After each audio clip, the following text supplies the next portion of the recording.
सभी मित्रों को गुड मॉर्निंग। तो हमने पिछली क्लास में जो देखा था प्रशासनिक विधि में लोक कल्याणकारी राज्य, आज उससे आगे हम बात करेंगे छोटे छोटे टॉपिकों के साथ। तो आज उससे आगे बात करने जा रहे हैं प्रशासनिक विधि में। तो प्रशासनिक विधि के स्रोतों के बारे में हम बात करेंगे कि प्रशासनिक विधि के स्रोत क्या क्या है। ठीक है, तो आइए ज्यादा समय न लेते हुए शुरू करते हैं प्रशासनिक विधि के स्रोतों का निरूपण। ठीक है, यानी कि प्रशासनिक विधि के स्रोत।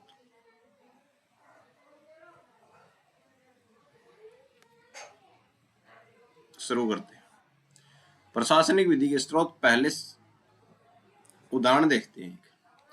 जैसे किसी नदी का पानी सही इस्तेमाल करने के लिए हमें यह जानना जरूरी है कि वह कहां से निकलती है और कहां बहती है। ठीक है, वैसे ही अगर हमें सरकार की शक्तियों को नियंत्रित करना है तो हमें यह जानना जरूरी है कि सरकार को शक्ति मिलती कहां से। तो प्रशासनिक विधि के स्रोत देखते हैं तो एक नदी के बारे में हम चर्चा करते हैं। कहानी के हिसाब से एक उदाहरण देखते हैं कि नदी जो है, नदी का पानी इस्तेमाल करने के लिए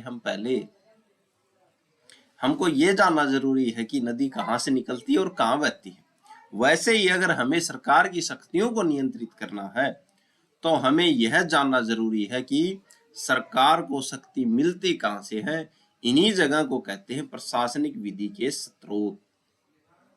ठीक है,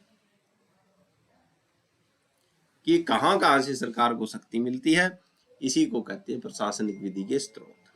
आइए आगे देखते हैं भारत में प्रशासनिक विधि अलग क्यों नहीं। कुछ देशों जैसे फ्रांस में हमने देखा था ड्रॉइट जो एडमिनिस्ट्रेटिव देखा था, वहां पे क्या है, प्रशासनिक जो मामले हैं वो अलग जो न्यायालय द्वारा सुने जाते हैं। कुछ देशों में जैसे फ्रांस में प्रशासन के लिए अलग कानून प्रणाली है, जिसे क्या कहते थे, हमने पढ़ा था ड्रॉइट एडमिनिस्ट्रेटिव कहते थे। लेकिन भारत जैसे कॉमन लॉ देश में ऐसा अलग सिस्टम नहीं है। ठीक है, भारत में प्रशासनिक विधि सामान्य कानून का ही हिस्सा है। ठीक है भाई, प्रशासनिक मामले भी सिविल न्यायालय सुनते हैं हमारे यहाँ पे। अलग अलग देशों में स्रोत। अमेरिका में स्रोत कॉमन लॉ। ठीक है, यानी कि सामान्य लॉ। संसद द्वारा बनाए गए कानून, प्रशासन को दी गई विशेष शक्तियां हैं। ठीक है, इंग्लैंड में क्या है, विधान है, प्रत्यायोजित विधान है, न्यायिक निर्णय। इनसे क्या होता है, प्रशासनिक विधि को शक्ति मिलती है। भारत में इसी कॉमन लॉ परंपरा का पालन करता है। भारत भी क्या करता है, कॉमन लॉ का परंपरा का पालन करता है। आगे देखते हैं प्रशासनिक विधि क्यों महत्वपूर्ण है। क्योंकि सरकार हर जगह मौजूद है। शिक्षा के क्षेत्र में, नौकरियों के क्षेत्र में, व्यापार के क्षेत्र में, जहां पे लाइसेंस देती है तो सरकार देती है, टैक्स लेती है तो सरकार, पुलिस वैसे सरकार है ही, सरकारी योजनाएं जो करती है वो सरकार लागू करती है। इसीलिए सरकार की शक्तियों को नियंत्रित करना जरूरी है कि सरकार तानाशाह न हो जाए। मुख्य बात, प्रशासनिक प्रक्रिया। ठीक है, प्रशासनिक प्रक्रिया क्या है, सरकार कैसे निर्णय लेती है, नोटिस देती है कैसे या नहीं देती, सुनवाई करती या नहीं करती, कारण बताती या नहीं बताती, यह सब प्रशासनिक प्रक्रिया है। आजकल कानून से ज्यादा प्रक्रिया पर ध्यान दिया जाता है। ठीक है, अगर प्रक्रिया गलत नहीं हो रही। ठीक है, और इसी प्रक्रिया में अगर सरकार जो है तानाशाह करती है तो उसको नियंत्रित करने के लिए प्रशासनिक विधि है। ठीक है, आगे देखते हैं फ्रांस और भारत में अंतर क्या है भाई प्रशासनिक विधि में। फ्रांस में प्रशासन की संरचना, प्रक्रिया, काम सब प्रशासनिक कानून का हिस्सा है। ठीक है, भारत कॉमन लॉ देश में इनको प्रशासन का आंतरिक मामला माना गया है और मुख्य ध्यान न्यायालय द्वारा नियंत्रण पर होता है। ठीक है, लेकिन फ्रांस में क्या प्रशासनिक कानून है, वहां पर प्रशासनिक न्यायालय है। लेकिन हमारे यहाँ पे क्या है, कॉमन लॉ देश में क्या है, ये प्रशासन का आंतरिक मामला माना गया है और मुख्य ध्यान क्या है भाई, न्यायालय द्वारा नियंत्रण पर होता है। प्रशासनिक कार्य की प्रक्रिया, कॉमन लॉ देश में न्यायालय बहुत महत्वपूर्ण भूमिका निभाते हैं। ठीक है, कोर्ट यह देखती है कि क्या सुनवाई का मौका दिया गया। ठीक है, यानी कोई पक्ष उसको सुनवाई का मौका दिया गया या एक पक्ष के हिसाब से क्या कर दिया, फैसला कर दिया। क्या निष्पक्षता रखी गई, क्या प्राकृतिक न्याय का पालन किया गया। अगर किसी अधिकारी ने बिना दूसरे पक्ष को सुने फैसला दे दिया तो वह निर्णय गलत माना जाएगा। इसे कहते हैं प्राकृतिक न्याय का सिद्धांत। ठीक है, यानी कि दोनों पक्षों को सुनकर फैसला देना जरूरी है, यानी कि एक पक्ष के हिसाब से फैसला दे दिया, इसे बोलते हैं प्राकृतिक न्याय का सिद्धांत। प्रशासनिक विधि बताती है कि सरकार को शक्ति कहां से मिलती है भाई। ठीक है, और वह शक्ति कैसे इस्तेमाल करनी चाहिए। प्रक्रिया सही होगी तो निर्णय सही माना जाएगा, बिना सुनवाई के निर्णय गलत होगा। कोर्ट प्रशासन की शक्ति पर नियंत्रण रखती है। ठीक है, तो कोर्ट क्या करती है, प्रशासन की शक्ति पर क्या करती है, नियंत्रण। अगर प्रक्रिया ही फॉलो नहीं होगी तो सुनवाई नहीं मानी जाएगी। आगे देखते हैं, प्रशासनिक विधि के मुख्य स्रोत। पहला संविधान, सबसे बड़ा स्रोत क्या, संविधान। संविधान क्या करता है, प्रशासनिक विधि को क्या देता है, शक्ति देता है, प्रशासनिक अधिकारियों को शक्ति देता है।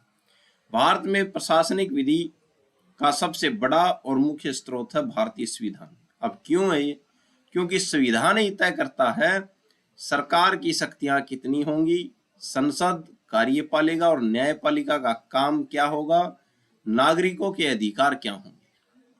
ठीक है, ये संसद कैसे काम करेगा, कार्यपालिका कैसे काम करेगी, न्यायपालिका कैसे काम करेगी और नागरिकों के अधिकार क्या क्या होंगे। संविधान देश का सर्वोच्च कानून है, सरकार संविधान के खिलाफ काम नहीं कर सकती। ठीक है, तो पहला प्रशासनिक विधि का मुख्य स्रोत, सबसे बड़ा जो स्रोत है वो है संविधान। आगे बात करते हैं, संविधान के द्वारा प्रशासन पर नियंत्रण कैसे रखा जाता है। संविधान प्रशासन को शक्ति देता भी है और उसे नियंत्रित भी करता है। कैसे करता है, अब अनुच्छेद 32 के अंदर क्या है, अगर मौलिक अधिकारों का हनन करता है कोई व्यक्ति या कोई अधिकारी, कोई सरकार, तो 32 के अंदर रीट है और अनुच्छेद 226 के अंदर भी रीट है। ठीक है, जिसे हम दायर करके क्या कर सकते हैं, प्रशासनिक जो शक्ति है उसको नियंत्रित कर सकते हैं।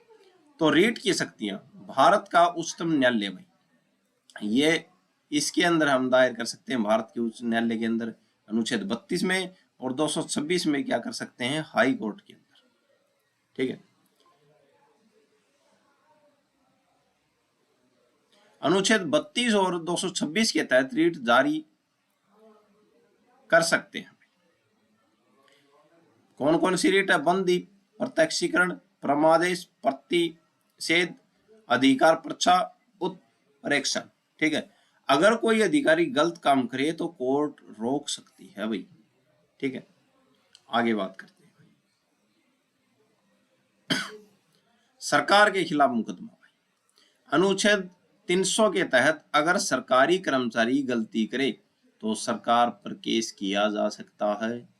ठीक है, यह भी संविधान नियंत्रित करता है सरकार की शक्तियों को। बात नंबर 3, सरकारी कर्मचारियों की सुरक्षा। अनुच्छेद 311, सरकार किसी कर्मचारी को मनमर्जी से नहीं निकाल सकती। ये भी क्या है, सरकार की जो मनमर्जी है उसके खिलाफ संविधान क्या करता है, रक्षा करता है हमारी। फिर है न्यायिक पुनरावलोकन। अनुच्छेद 13 के अनुसार अगर कोई नियम या आदेश मूल अधिकारों के खिलाफ है तो वह अमान्य होगा।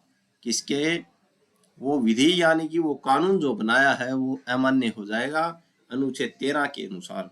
इसको बोलते हैं न्यायिक पूर्णावलोकन, जो कोर्ट जो है उसका पूर्णावलोकन करके कानून का उसको अगर ये लगे कि ये सही है तो सही, अगर गलत लगे तो उसको अवैध अमान्य घोषित कर सकती है। फिर बात है नंबर 2 विधान। ठीक है, विधान संसद या विधानसभा द्वारा बनाए गए कानून भी प्रशासनिक विधि के क्या है स्रोत है। ठीक है, जो संसद या विधानसभा जो कानून बनाती है वो भी क्या है प्रशासनिक विधि के स्रोत है। पहला संविधान, दूसरा विधान। ठीक है, उदाहरण जो नियम बना दिए, जो अधिसूचना जारी कर दी, जो आदेश जारी कर दी, जो उप विधि जारी कर दी, ये भी क्या है कानून की प्रशासनिक विधि के क्या है स्रोत हैं। प्रशासन इन्हीं कानूनों के आधार पर काम करता है। ठीक है, इन्हीं कानूनों के आधार पर काम करता है, इन से बाहर काम नहीं कर सकता। ठीक है, आगे बात करते हैं प्रत्यायोजित विधान। भाई, जब संसद किसी विभाग को नियम बनाने की शक्ति दे दी, यानी कि संसद ने किसी विभाग को शक्ति दे दी कि तुम नियम बनाओ, तो विभाग नियम बनाता है। भाई, जैसे लाइसेंस नियम बना रखे, सरकारी गाइडलाइंस आदि जो है वो क्या है प्रत्यायोजित विधान है। लेकिन यह नियम संविधान और मूल कानून के खिलाफ नहीं हो सकते। अगर खिलाफ है तो अमान्य माने जाएंगे। ठीक है, यह भी क्या है प्रशासनिक विधि के स्रोत है। फिर है न्यायिक निर्णय। कोर्ट के फैसले भी प्रशासनिक विधि का क्या है स्रोत है। कोर्ट बताती है कि प्रशासन अपनी शक्ति कैसे इस्तेमाल करे। बिना सुनवाई के फैसला देना क्या है गलत है। ठीक है, तो कोर्ट बताती है कि प्रशासन कैसे काम करे। ठीक है, अगर वो उसके खिलाफ काम नहीं हो रहा तो क्या है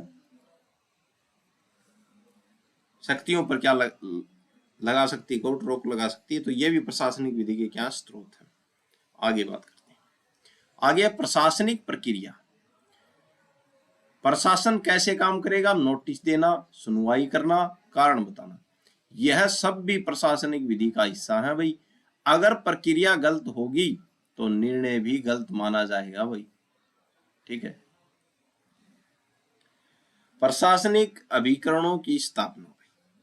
संविधान खुद कुछ संस्थानों की स्थापना करता है, जैसे वित्त आयोग, लोक सेवा आयोग, निर्वाचन आयोग, अंतरराज्यीय परिषद। ये सब प्रशासनिक ढांचे का क्या है हिस्सा है। ठीक है, आगे बात करते हैं। आगे निष्कर्ष आ जाता है। प्रशासनिक विधि का मुख्य स्रोत संविधान है। स्रोतों की बात हो रही थी। कानून, नियम और न्यायालय के फैसले भी क्या है प्रशासनिक विधि के स्रोत हैं। प्रशासन को अपनी शक्ति संविधान और कानून के अनुसार ही इस्तेमाल करनी चाहिए। अगर शक्ति का दुरुपयोग होगा तो कोर्ट उसे रोक सकता है। भाई, ठीक है, तो ये जो था आज हमने देखा प्रशासनिक विधि के स्रोतों के बारे में, कौन कौन से स्रोत हैं और कैसे प्रशासनिक विधि पर ये स्रोत रोक लगा सकते हैं और स्वतंत्रता भी देते हैं। ठीक है, तो आज के लिए इतना ही। आशा है आपको समझ में आया होगा, अच्छा लगा होगा। तो चैनल को लाइक करें, सब्सक्राइब करें, शेयर करें, जहां तक पहुंचे वहां तक पहुंचाएं। आज के लिए इतना ही, धन्यवाद।